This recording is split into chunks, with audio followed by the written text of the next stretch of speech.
Bismillahir Rahmanir Rahim. This is the English translation of the Majlis of Hazrat Maulana Qamaruzzaman Sahab Damat Barakatuhum,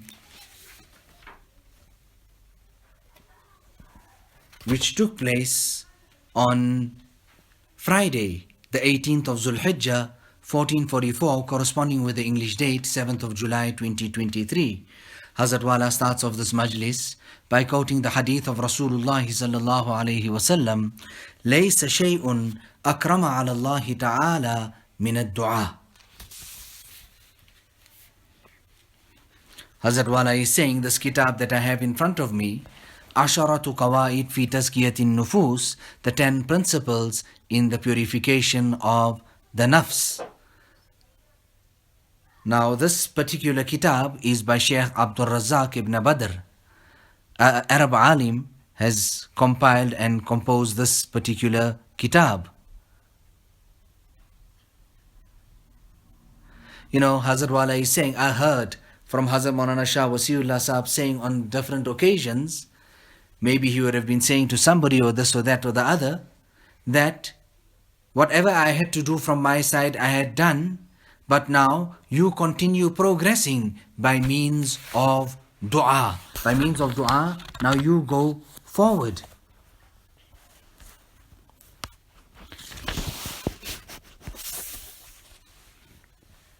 The dua himself, he would say, Allahumma aati nafsi taqwaha wa zakkiha anta khayru man zakkaha anta waliyuha wa mawlaha. You know, Hazrat Maulana Shah Wasiullah Sahab, when we were very, very young, on one occasion he came to our house. I was a very young boy at that time, and I see Hazrat in sajda, and with such a cry, and with so much of persistence and so much of humility, he is pleading and asking Allah subhanahu wa ta'ala in sajda. You know, when I was not well at some time, and Hazrat Maulana Shah Wasiullah Sahab said, you should come to me every day after Asr and bring water so that I can blow into it and drink from there. Now for me that already was such a difficult task for me to do. To go every day and present myself at that particular time. There was mujahada for me in that. And not only that, the mizaj of Hazrat Maulana Shah Wasiullah Sahab, this, that, he could reprimand you, he could chase you from there, or whatever it was. But I would go, you know, some even of the near and dear ones said, but Hazrat, what's the big deal about this year? And then he even went on to say, I mean, it was regarding the hand or the finger, and Hazrat Wala is showing there in the majlis that see this part, as well referring to that knuckle or the finger there, etc. Saying that, he said, on that occasion, he didn't say, how will he now eat? You know, maybe because of getting hurt at that place. He did not say, but now how will he eat? He says, but now how is he going to write? Nevertheless, I presented myself every day and I continued drinking that water, due to which great and tremendous amount of shifa and cure had come my way. Didn't I write? Hazrat Wala is addressing the attendants there in this particular majlis. And then somebody says there that, yes, Hazrat, most definitely you have written. How much you have written, how much you have done up till now, meaning in composing your kitabs, etc.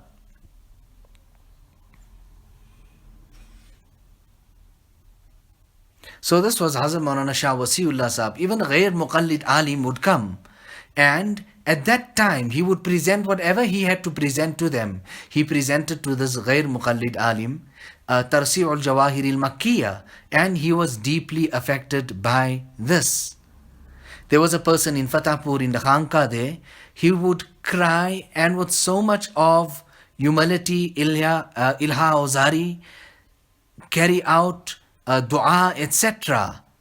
And Hazrat Maulana Shah Wasiullah Sahab used to say to us, look now, look at how he's making dua. Meaning, you people should be making dua like this. You know, we say there is some type of calamity, some type of difficulty, this, that and the other. Now we should make dua. But here, look at it here. The author is saying that الدعاء مفتاح زكاة النفوس. That dua is the key to the purification of the nafs. And he counts it from amongst the second principle of tazkiyah and purifying the nafs. So we say, we need something, we make dua. There's some calamity, we make dua. Here the author is saying that this is the key to purifying yourself. So the author then goes on to say, لَيْسَ شَيْءٌ أَكْرَمَ عَلَى اللَّهِ تَعَالَى مِنَ الدُّعَى. There is nothing nobler in Allah's sight than dua. Dua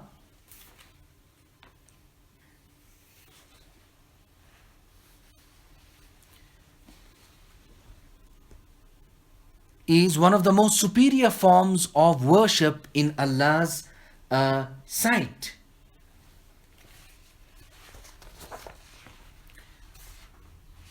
Why? And the reason of this is because it is a demonstration of one's incapability, need, submission and surrender, and acknowledgement of Allah's might, power, independence, and also asking Allah for independence. And it is a demonstration of Allah's greatness and a joining of broken hearts, not only for the beloveds, for His beloveds, Allah's beloveds and friends, but His enemies as well. So, وَلَهُ أَثَرٌ عَظِيمٌ فِي فَتْحِ أَبْوَابِ الْخَيْرِ. Dua plays a major role in opening the doors of goodness. Shaykhul Islam Ibn Taymiyyah rahimahullah ta'ala writes in his wasiyat, fi wasiyatihi li Abil Qasim al-Maghribi, to Abul Qasim, Shaykh Abul Qasim al-Maghribi, he gives this advice: ad-du'a miftahu kulli khair.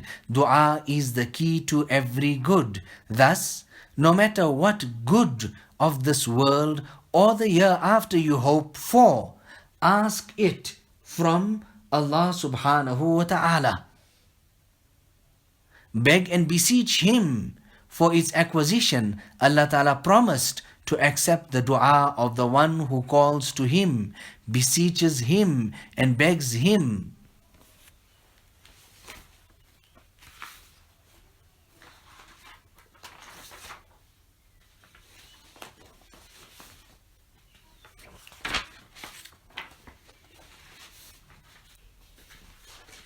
So Allah Ta'ala says,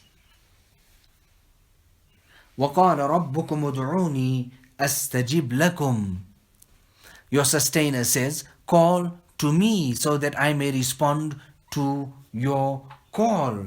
وقال أمير المؤمنين عمر بن الخطاب رضي الله تعالى عنه: إني لا أحمل هم الإجابة ولكن هم الدعاء فإذا ألهمت الدعاء فإن الإجابة معه. Sayyidina Umar ibn al-Khattab radiyallahu ta'ala an, Amirul Mu'mineen, said, I do not bear the worry of acceptance, but the worry of dua. Once I have been inspired to make dua, it will be accompanied by its acceptance on its own. You know, Mutarrif ibn Shakhir rahimahullah, he said, I thought of the thing which combines all goodness. تذكرت ما جماع الخير فإذا الخير كثير. Because I concluded that there are many acts of goodness such as fasting and salah. Also, it is solely in Allah's hand, and you cannot get what is in Allah's hand unless you ask Him for it. Thus, dua is the thing which combines all good. فَإِذَا جِمَاعُ الْخَيْرِ الدُّعَاءُ. Dua is the thing that combines all good. As regards to purification and tazkiyah, there is an authentic hadith which states that Rasulullah sallallahu alaihi wasallam said the following dua: Allahumma ati nafsi taqwaha wa zakkiha anta khayru man zakkaha anta waliyuha wa mawlaha. O Allah, give piety to my soul and purify it. You alone are the best to purify it. You alone are its master and its owner. You are its owner and you are its master.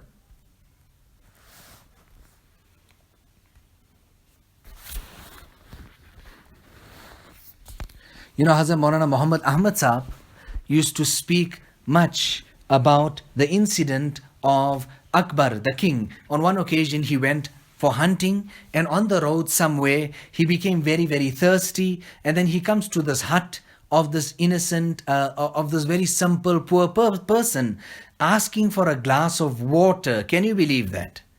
And then he's presented with a glass of water. He's really appreciative of this. And he says to the person, listen, one day if you come to the city, then you must come to me. Nevertheless, this poor man one day then comes to the palace of Akbar, and then he says and describes who he is, due to which he is allowed in. And then they said, here he is. And then he sees Akbar at that time making dua. So he asks, now what is he doing? So the guards and his courtiers say that he is asking, he's making dua to Allah. Now, at that time, what did this person say? That he also has the need to ask someone? If that's the case, then I will also ask that being and that Zat, meaning I will also ask Allah subhanahu wa ta'ala. He left there without even meeting Akbar. So, dua draws our attention to the fact that purification of the nafs is in the hands of Allah subhanahu wa ta'ala, the knower of the unseen, and it is the greatest key, and that its greatest key is dua. So purification, tazkiyah of the nafs, is in Allah's hand, and the greatest key of this year is beseeching and begging Allah subhanahu wa ta'ala. It is for this reason that Rasulullah sallallahu alayhi wasallam used to make this dua quite often: Ya muqallib al-qulub, thabbit qalbi ala dinik. O the turner of the hearts, keep my heart firm on your deen. Keep my heart firm on your deen. So a person should not become restless when he makes dua. Neither should he become tired in the sense that I'm making dua and it's not accepted. Rather, Allah Ta'ala loves that the lover keeps on coming to his door and keeps on begging in front of him. So from all of this here, we are learning that Allah Subhanahu wa Ta'ala, we're learning about tazkiyah. It is in the hands of Allah subhanahu wa ta'ala, inspiration to do good. You know, I said this to you people several times. On the demise of Hazrat Maulana Shah Wasiullah Sahab, Hakim Ifhamullah wept profusely, and people said, okay, now calm down and this and that. But here, what Hazrat Wala is trying to impress on our minds, at that time, what was his impression when people said, okay, now calm down, Hazrat is gone, make dua or this or that or the other? His impression at that time was, now tell me, who will teach me a dua like this? And what was the dua that he made reference to? Allahumma inni as'aluka tawfiqa li mahabbika min al-a'mal. Oh Allah, I ask you for tawfiq to do those a'mal which are most beloved to you. وَصِدْقَ التَّوَكُّلِ عَلَيْكَ وَحُسْنَ الظَّنِّ بِكَ. Another dua Hazrat Maulana Shah Wasiullah Sahab used to make talqeen of abundantly gentle instruction of this dua was, Allahumma inni as'aluka al-yusr wal mu'afat fi dunya wal akhirah. Asking Allah Ta'ala for ease in this dunya and in the akhirah. When Hazrat Maulana Abdul Halim Sahab heard this here, and he said to us, he was the Khalifa of Hazrat Tanvi, he said that we should also make this dua. We should also make this dua. So balillahu yuzakki man yasha. So when a person has presence of the heart, his need is genuine, his hope is strong, and he is not hasty in the acceptance of dua. He makes a point to make dua at the most recommended times. Then his dua will not be rejected.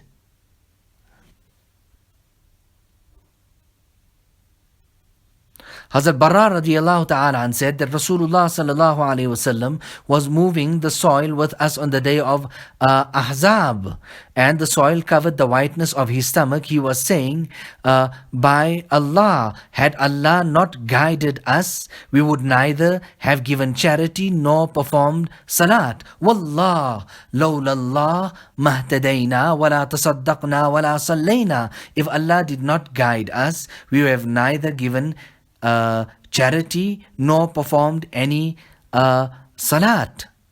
Now from this we learn that guidance, iman, and all other good are solely in Allah's control. Rasulullah sallallahu alaihi wasallam had been embedding this in the hearts of the Sahaba and emphasizing on them to continue this way. He used to commence his sermons in this manner: مَن يَهْدِهِ اللَّهُ فَلَا مُضِلَّ لَهُ وَمَن يُضْلِلْهُ فَلَا هَادِيَ لَهُ.